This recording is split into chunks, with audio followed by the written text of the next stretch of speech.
Então vamos começar falando um pouquinho sobre a história do Lean, do Six Sigma e da teoria das restrições, um pouco relembrando dessa história, desde a produção em massa, que começou por volta aí dos anos 1900, principalmente com a Revolução Industrial, e até a sua chegada, o seu pensamento dentro da manufatura enxuta. Então a gente pode observar que quem já estudou em relação a tempos e movimentos sabe que Frederick Taylor foi uma das grandes figuras que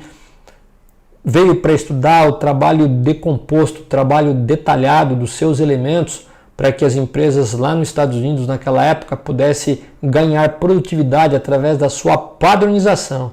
Então o Frederick Taylor, ele não só fez o trabalho de decomposição de cada operação no processo, bem como a sua padronização,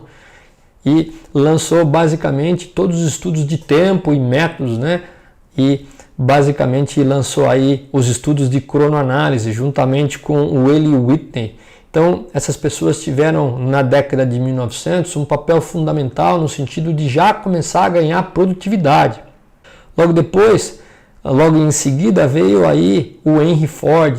na qual ele basicamente foi revolucionário no sentido de fazer a sua produção em massa. Ele que criou as esteiras na qual ele puxava através de um motor e um guindaste os carros e criou as linhas de produção, bem como ele limitou através de espaço entre uma operação e outra, entre uma montagem e outra, a quantidade de peças no processo e fez com que houvesse uma revolução em termos de produtividade. Então, o Henry Ford ele teve um papel fundamental, principalmente no processo de linhas de montagem, bem como os primeiros passos em relação à redução de inventário, uma vez que ele controlava o espaço máximo para manter os seus componentes, fazendo com que não tivesse tanto work in process, não tivesse tantas peças em processo entre uma operação e outra. Naquela época, basicamente, em 1935, 1940, eram épocas das grandes necessidades, né, de grandes países, fazendo com que realmente consumissem carros grandes, carros potentes, que consumissem grande gasolina. Em 1945,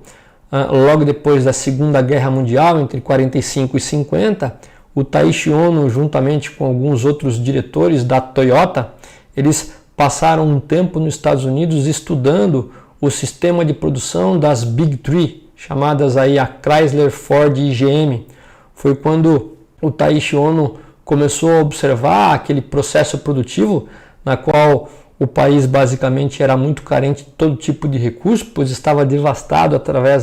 após a Segunda Guerra Mundial, e começou a verificar grandes oportunidades, já que ele não dispunha de grandes recursos, de grandes demandas como os Estados Unidos estava nessa época.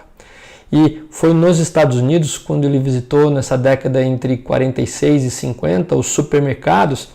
que ele teve a grande ideia de fazer o abastecimento no borderline, nas bordas de linha, fazendo com que essa quantidade de itens fosse reposta a partir do momento que os componentes eram puxados nas linhas de montagem. Foi então que o Taiichi Ohno, pegando todo esse conhecimento em relação da experiência que ele tinha tido nos Estados Unidos, juntamente com a oportunidade que ele viu de reposição de linha através de supermercados, da visão aí de supermercados criando os kanbans, mas aí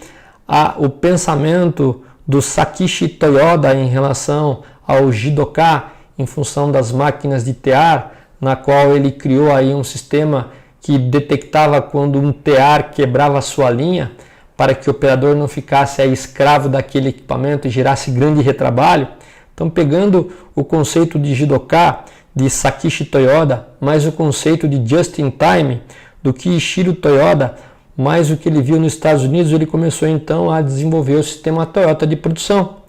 entre 1945 e 1950.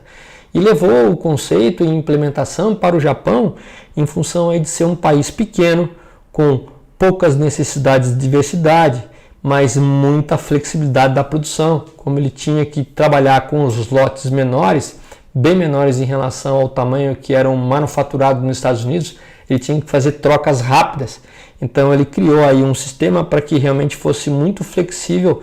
nas condições pré-determinadas que o Japão ou a Toyota estava disposto a fabricar. Por volta de 73 veio a crise do petróleo e fez com que realmente, em função da crise do petróleo, praticamente os Estados Unidos voltasse os olhos não para carros de 6, 8 cilindros, mas para carros de menores potências, carros econômicos. Foi quando então a indústria japonesa ela teve o reconhecimento do sistema Toyota de produção e aí então começou a disseminar aí essa abordagem interessante. Por volta aí da década de 80 até 90 foi feito aí uma joint venture entre GM e Toyota para que realmente esses conhecimentos fossem disseminados tanto em favor da Toyota como em favor da General Motors. Então foi fundado a NUMMI. O que é a NUMMI? É uma joint venture chamada New United Motors Manufacturing Inc. entre GM e Toyota. E isso durou aproximadamente aí até o final da década de 90, quando essa joint venture ela foi findada. Portanto, por volta aí da década de 90, todo esse estudo e interesse em relação ao sistema Toyota de produção foi feito através aí de 3 professores e pesquisadores do MIT, né, que é a parte aí do Massachusetts Institute of Technology, ou seja, o Instituto de Massachusetts de Tecnologia, na qual aí 3 autores escreveram aí A Máquina que Mudou o Mundo, fazendo com que fosse disseminado de vez os conceitos tão importantes, uma vez que a Toyota ela tinha condição de produzir muito mais com menos recursos se comparado às empresas americanas. E este estudo mais detalhado eu conto no próximo slide. Esse estudo então da Máquina Mudou o Mundo ele foi lançado em 10 de outubro de 1990 por James Womack, Daniel Jones e Daniel Ross, que foi aí um best-seller mundial. Ele realmente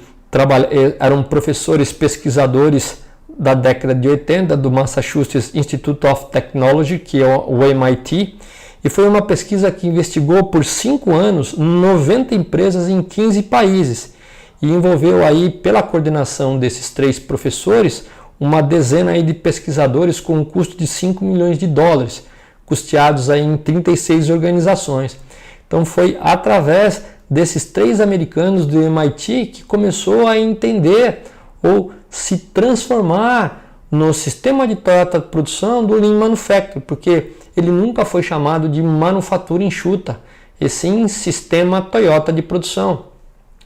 Lean Manufacturing ou manufatura enxuta foi o modo que esses 3 pesquisadores deram para a versão americana do sistema Toyota de produção, onde a coisa começou a partir desse momento a ser disseminada. Mais tarde, esses 3, principalmente o James Womack, ele fundou o LIB, o Lean Institute, não o LIB Brasil, mas o Lean Institute dos Estados Unidos, foi fundado por esse americano, aí logo depois aí em 94 basicamente. Em 95 teve a formação do Lean Institute Brasil pelo José Roberto Ferro. Então, basicamente o sistema Toyota de produção, ele foi rotulado, ele foi chamado de Lean Manufacturing ou manufatura enxuta por esses 3 americanos que fizeram aí o estudo desse livro, onde basicamente foi um best-seller que começou a proliferar o conceito de manufatura enxuta no mundo, iniciado nos Estados Unidos depois do Japão.